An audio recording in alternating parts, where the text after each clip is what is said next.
I identify as a mean green bisexual. I'm queer. Yeah, I came out in primary school. Yeah, I was probably in year 7 or something, maybe.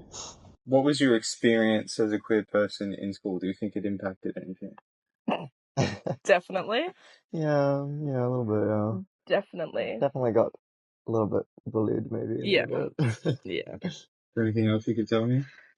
Um, it changed throughout the years. When I was in primary school, I used to get the whole, oh, don't have a crush on me. I'm not into girls.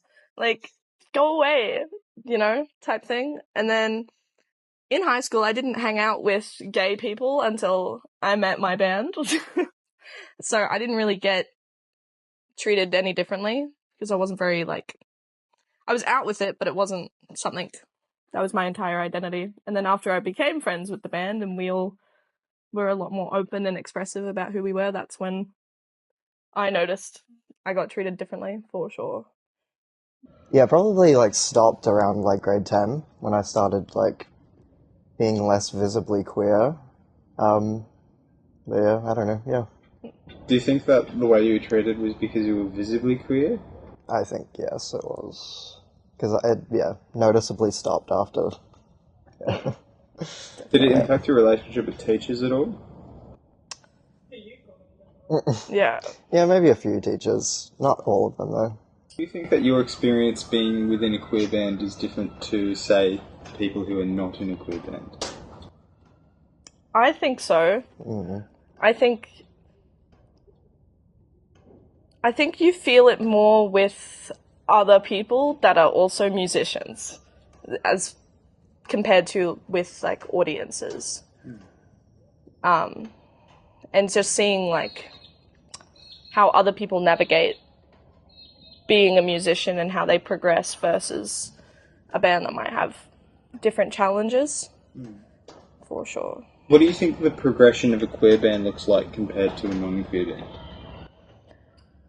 I definitely think that for the non-Chapel Roans of the world, it takes a lot longer because you spend... Well, she did 10 years. Well, She put in her 10 true. years. Sorry. That's true. That's very true. But also more community as well. That's a different community. That's what I was going to say. I feel like with queer bands, they spend a lot more time, like we do, building connections with peers and with venues and finding safe spaces and those types of things versus playing anywhere because we're not accepted everywhere.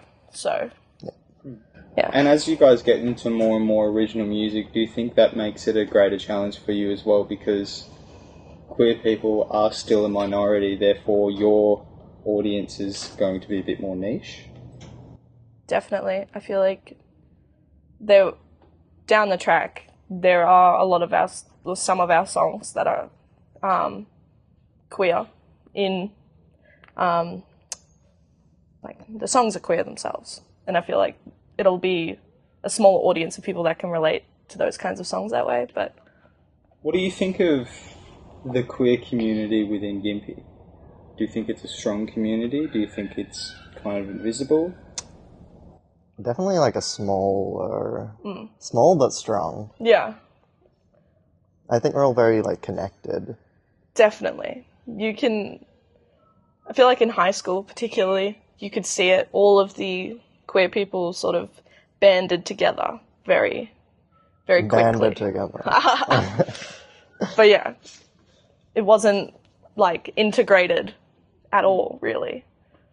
Very separated from the rest of the people. Do you think there are enough safe spaces in Gympie? Definitely not. I think there could be more. I agree. Or just places in Gympie in general taking ownership of the fact that everyone is welcome. I feel like that's something you don't get. Yeah. In Brisbane, there'll be a ton of places that might not be queer spaces, but everyone is welcome will be something that they promote. And you do not see that at all here.